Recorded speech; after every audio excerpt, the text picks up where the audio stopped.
Hello दोस्तों, स्वागत है हमारे शुद्ध कहानी के एक नए एपिसोड में। उम्मीद है यह कहानी आपको ज़रूर पसंद आएगी। तो आज की कहानी शुरू करते हैं। कन्हैया लाल अपने दफ्तर के हमजोली और मित्रों से 2-3 बरस बड़ा ही था, परंतु ब्याह उसका उन लोगों के बाद हुआ। उसके बहुत अनुरोध करने पर भी साहब ने उसे ब्याह के लिए सप्ताह भर से अधिक छुट्टी ना दी थी। लौटा तो उसके अंतरंग मित्रों ने भी उससे वही प्रश्न पूछे जो प्राय ऐसे अवसर पर दूसरों से पूछे जाते हैं, और फिर वही परामर्श उसे दिए गए जो अनुभवी लोग नवविवाहितों को दिया करते हैं। हेमराज को कन्हैया लाल समझदार मानता था। हेमराज ने समझाया, बहू को प्यार तो करना ही चाहिए, पर प्यार से उसे बिगाड़ देना या सिर चढ़ा लेना भी ठीक नहीं। औरत सर्कस हो जाती है तो आदमी को उम्र भर जोरू का गुलाम ही बना रहना पड़ता है। उसकी ज़रूरतें पूरी करो पर रखो अपने काबू में। मारपीट बुरी बात है, पर यह भी नहीं कि औरत को मर्द का डर ही ना रहे। डर उसे ज़रूर रहना चाहिए। मारे नहीं तो कम से कम गुर्रा तो ज़रूर दे। 3 बात उसकी मानो तो एक में भी ना कर दो। यह ना समझ ले कि जो चाहे कर या करा सकती है। उसे तुम्हारी खुशी नाराज़गी की परवाह रहे। हमारे साहब जैसा हाल ना हो जाए। मैं तो देखकर हैरान हो गया। एम्पोरियम से कुछ चीज़ें लेने के लिए जा रहे थे तो घरवाली को पुकार कर पैसे लिए। बीवी ने कह दिया, कालीन इस महीने रहने दो, अगले महीने सही। तो भीगी बिल्ली की तरह बोले, अच्छा, मर्द को रुपया पैसा तो अपने पास में रखना चाहिए, मालिक तो मर्द है। कन्हैया के विवाह के समय नक्षत्रों का योग ऐसा था कि ससुराल वाले लड़की की विदाई कराने के लिए किसी तरह तैयार नहीं हुए। अधिक छुट्टी नहीं थी, इसलिए गौनी की बात फिर टल ही गई थी। एक तरह से अच्छा ही हुआ। हेमराज ने कन्हैया को लिखा पढ़ा दिया कि पहले तुम ऐसा मत करना कि वह समझे कि तुम उसके बिना रह नहीं सकती या बहुत खुशामद करने लगो। अपनी मर्जी रखना, समझे। औरत और बिल्ली की जात एक। पहले दिन के व्यवहार का असर उस पर सदा रहता है। तभी तो कहते हैं कि गुब्बारा बररोज़े अव्वल कुश्तन। बिल्ली के आते ही पहले दिन हाथ लगा दे तो फिर रास्ता नहीं पकड़ती। तुम कहते हो पढ़ी लिखी है तो तुम्हें और भी चौकस रहना चाहिए। पढ़ी लिखी यूँ भी मिजाज दिखाती है। निस्वार्थ भाव से हेमराज की दी हुई सीख कन्हैया ने पल्ले बांध ली थी। सोचा, मुझे बाजार होटल में खाना पड़े या खुद चौका बर्तन करना पड़े तो शादी का लाभ क्या। इसलिए वह लाजो को दिल्ली ले आया था। दिल्ली में सबसे बड़ी दिक्कत मकान की होती है। रेलवे में काम करने वाले कन्हैया के ज़िले के बाबू ने उसे अपने क्वार्टर का एक कमरा और रसोई की जगह सस्ते किराए पर दे दी थी। 100-1.25 साल से मज़े में चल रहा था। लजवंती अलीगढ़ में 8वीं जमात तक पढ़ी थी। बहुत सी चीज़ों के शौक़ थे, कई ऐसी चीज़ों के भी जिन्हें दूसरे घरों की लड़कियों को या नई ब्याही बहुओं को करते देख मन मार कर रह जाना पड़ता था। उसके पिता और बड़े भाई पुराने ख्याल के थे। सोचती थी ब्याह के बाद सही उन चीज़ों के लिए कन्हैया से कहती। लाजो की कहानी का ढंग कुछ ऐसा था कि कन्हैया का दिल इनकार करने को ना करता, पर इस ख्याल से कि वह बहुत सर्कस ना हो जाए, 2 बात मान कर तीसरी पर इनकार भी कर देता। लाजो मुँह फुला लेती। लाजो मुँह फुलाती तो सोचती कि मनाएंगे तो मान जाऊंगी, आखिर तो मनाएंगे ही, पर कन्हैया मनाने की अपेक्षा डांट ही देता। एक आध बार उसने थप्पड़ भी चला दिया। मनौती की प्रतीक्षा में जब थप्पड़ पड़ जाता तो दिल कटकर रह जाता और लाजो अकेले में फूट फूट कर रोती। फिर उसने सोच लिया, चलो किस्मत में यही है तो क्या हो सकता है। वह हार मानकर खुद ही बोल पड़ती। कन्हैया का हाल पहली बार तो क्रोध की बेबसी में ही चला था। जब चला गया तो उसे अपने अधिकार और शक्ति का अनुभव होने लगा। अपनी शक्ति अनुभव करने के नशे से बड़ा नशा दूसरा कौन होगा। इस नशे में राजा देश पर देश समेटते जाते थे, जमींदार गांव पर गांव और सेठ मिल और बैंक खरीदते जाते थे। इस नशे की सीमा नहीं। यह चस्का पड़ा तो कन्हैया के हाथ उतना क्रोध आने की प्रतीक्षा किए बिना भी चल जाते। मार से लाजो को शारीरिक पीड़ा तो होती ही थी, पर उससे अधिक होती थी अपमान की पीड़ा।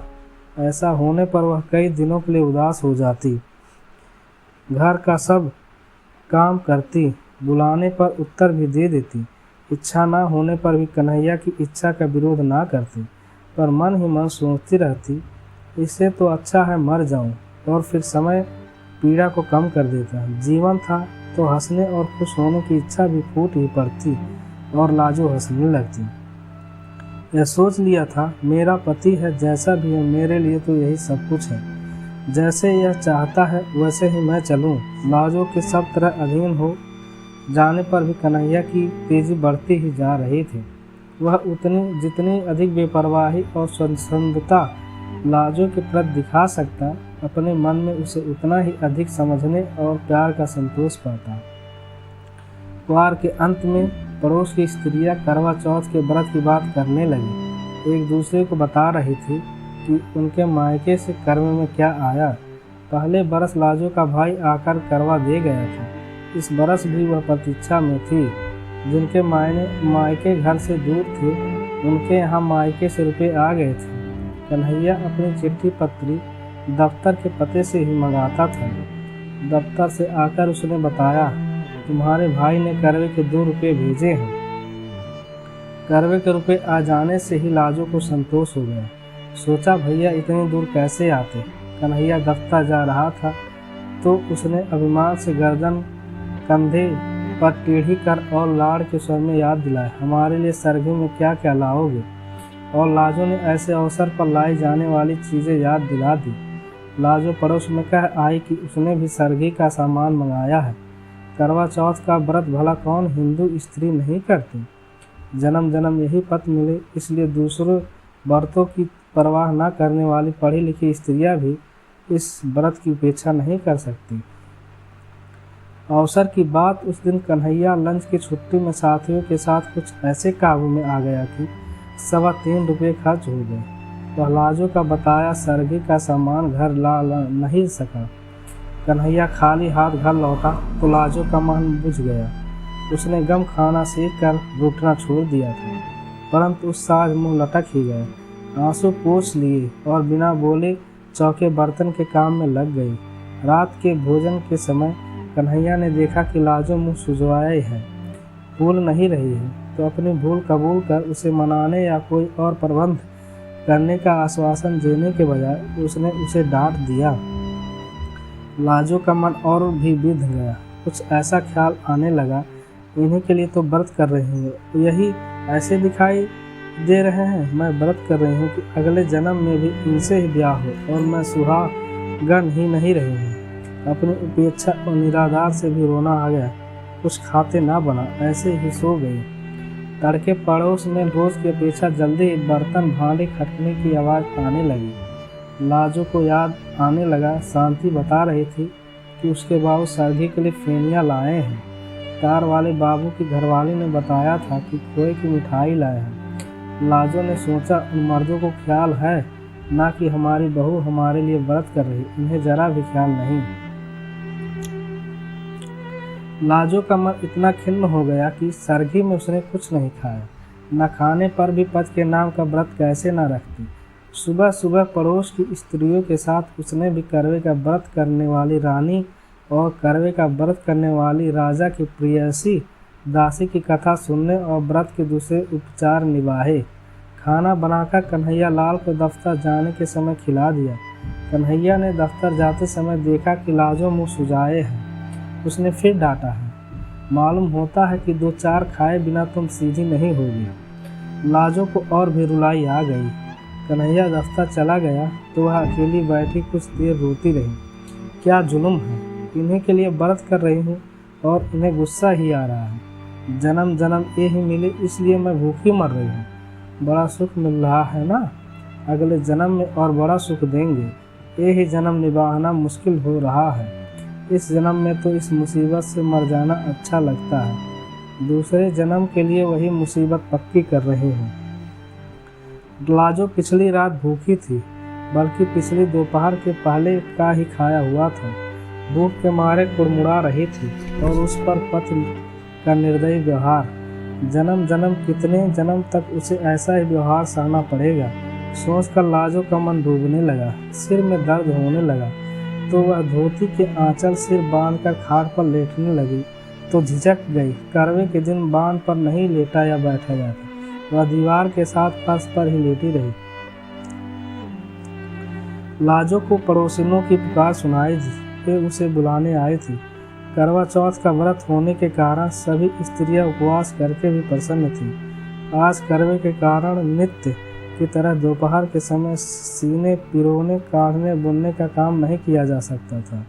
करवे के दिन सुई, सलाई और चरखा छुआ नहीं जाता। काज से छुट्टी थी और विनोद के लिए ताश या जुए की जमाने का उपक्रम हो रहा था। वे लाजो को भी उसी के लिए बुलाने आई थी।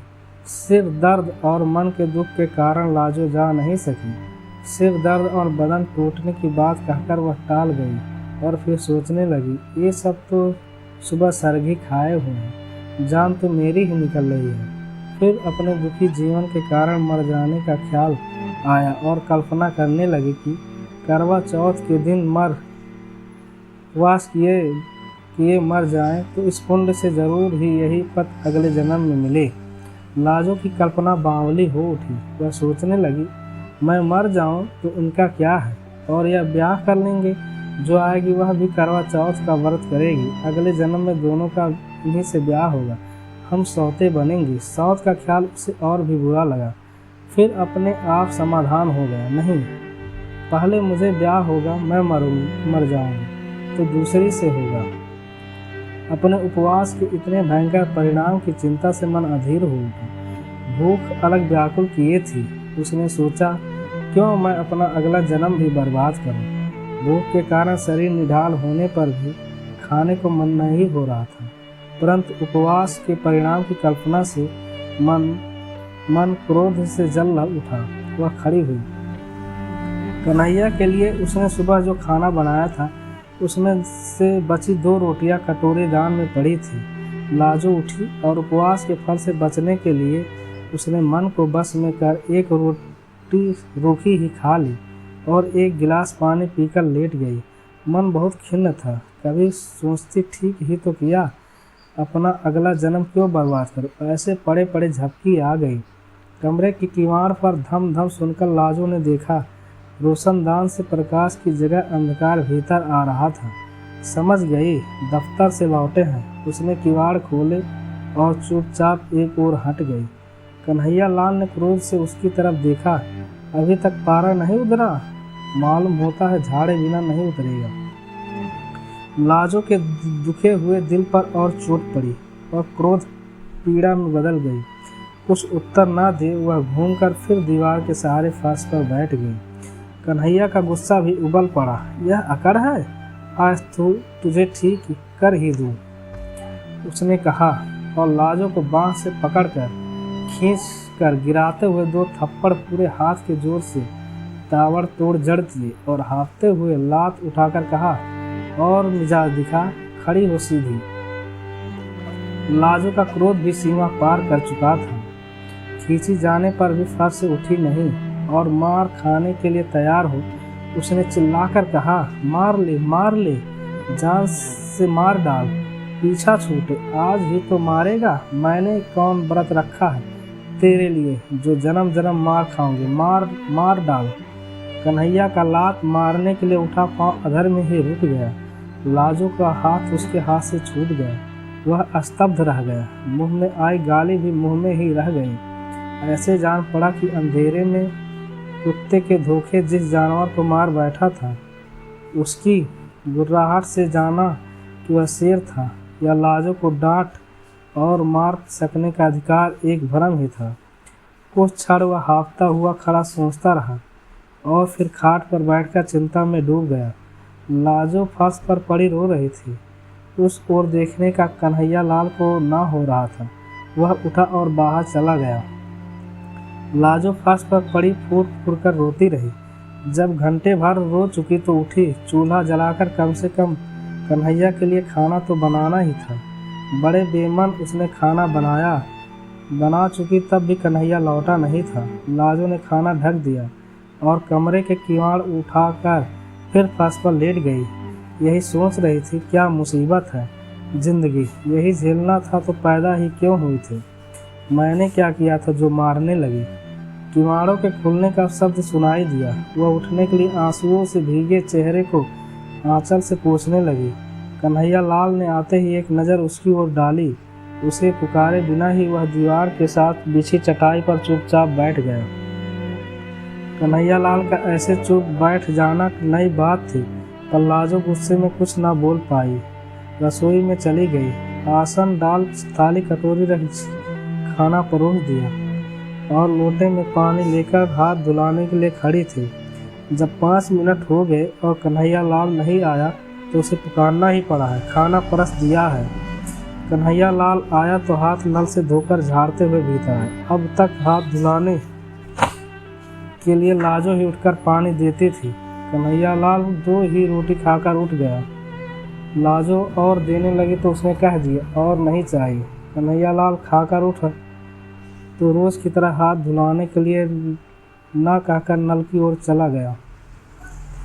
लाजो मन मार कर स्वयं खाने बैठी तो देखा कि कद्दू की तरकारी बिल्कुल कड़वी हो रही थी। मन की अवस्था ठीक न होने से हल्दी नमक 2 पार पड़ गया था। बड़ी लज्जा अनुभव हुई। हाय, इन्होंने कुछ कहा भी नहीं, यह तो जरा कम ज़्यादा हो जाने पर डांट देते थे। लाजो से दुख में खाया नहीं गया। यूं ही कुल्ला कर हाथ धोकर इधर आई कि बिस्तर ठीक कर दे, चौका फिर समेट देगी। देखा तो कन्हैया लाल स्वयं ही बिस्तर झाड़कर बिछा रहा था। लाजो जिस दिन से इस घर में आई थी ऐसा कभी नहीं हुआ था। लाजो ने शर्माकर कहा, मैं आ गई, रहने दो, किए देती हूँ, और पति के हाथ से दरी चादर पकड़ ली। लाजो बिस्तर ठीक करने लगी तो कन्हैया लाल दूसरी ओर से मदद करता रहा। फिर लाजो को संबोधित किया, तुमने कुछ खाया नहीं, कद्दू में नमक ज़्यादा हो गया है। सुबह और पिछली रात भी तुमने कुछ नहीं खाया था। ठहरो, मैं तुम्हारे लिए दूध ले आता हूँ। लाजो के प्रति इतनी चिंता कन्हैया लाल ने कभी नहीं दिखाई थी, ज़रूरत भी नहीं समझी थी। लाजो को उसने चीज़ समझा था। आज वह ऐसे बात कर रहा था जैसे लाजो भी इंसान हो, उसका भी ख्याल किया जाना चाहिए। लाजो को शर्म तो आ ही रही थी, पर अच्छा भी लग रहा था। उसी रात से कन्हैया लाल के व्यवहार में एक नरमी सी आ गई। कड़े बोल की तो बात क्या, बल्कि एक झिझक सी हर बात में, जैसे लाजो के किसी बात के बुरा मान जाने की या नाराज हो जाने की आशंका हो। कोई काम अधूरा देखता तो स्वयं करने लगता। लाजो को मलेरिया बुखार आ गया तो उसने उसे चौके के समीप नहीं जाने दिया। बर्तन भी खुद साफ कर लिए। कई दिन तो लाजो को बड़ी उलझन और शर्म महसूस हुई, पर फिर पति पर और अधिक प्यार आने लगा। जहाँ तक बन पड़ता, घर का काम उसे नहीं करने देते। यह काम करते मर्द अच्छे नहीं लगते। उन लोगों का जीवन कुछ दूसरी ही तरफ का हो गया। लाजो खाना खाने के लिए पुकारती तो कन्हैया जिद करता, तुम सब बना लो, फिर एक साथ बैठकर खाएंगे। कन्हैया पहले कोई पत्रिका या पुस्तक लाता था तो अकेले मन ही मन पढ़ा करता था। अब लाजो को पढ़ाकर सुनाकर पढ़ता या खुद सुन लेता। यह भी पूछ लेता, तुम्हें नींद तो नहीं आ रही। साल बीतते मालूम ना हुआ। फिर करवा चौथ का व्रत आ गया। जाने को लाजो के भाई का मनी आर्डर करवे के लिए ना पहुंचा था। करवा चौथ के पहले दिन कन्हैया लाल दफ्तर जा रहा था। लाजो ने खिन्नता और लज्जा से कहा, भैया करवा देना शायद भूल गए। कन्हैया लाल ने संतावना के स्वर में कहा, तो क्या हुआ, उन्होंने ज़रूर भेजा होगा। डाक खाने वालों का हाल आजकल बुरा है, शायद आज आ जाए या और 2 दिन बाद आए। डाक खाने वाले आजकल मनी आर्डर के 15-15 दिन लगा देते हैं। तुम व्रत उपवास के झगड़े में मत पड़ना, तबीयत खराब हो जाती।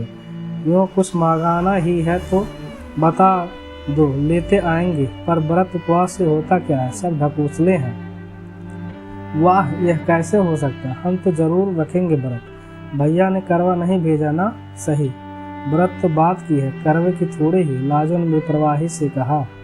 संध्या समय कन्हैया लाल आया तो रुमाल में बंधी छोटी गांठ लाजो को थाम कर बोला, लो फेनी तो मैं ले आया हूँ, पर व्रत के चक्कर में नहीं पड़ना। लाजो ने मुस्कुराकर रुमाल लेकर अलमारी में रख दिया। अगले दिन लाजो ने समय पर खाना तैयार कर कन्हैया को रसोई से पुकारा, आओ खाना परस दिया है। कन्हैया ने जाकर देखा, खाना एक ही आदमी के लिए परोसा था। और तुम? उसने लाजो की ओर देखा। वाह, मेरा तो व्रत है, सुबह सरगी भी खा ली, तुम अभी सो ही रहे थे। लाजो ने मुस्कुराकर प्यार से बताया। यह बात तो हमारा भी व्रत रहेगा, आसन से उठते हुए कन्हैया लाल ने कहा।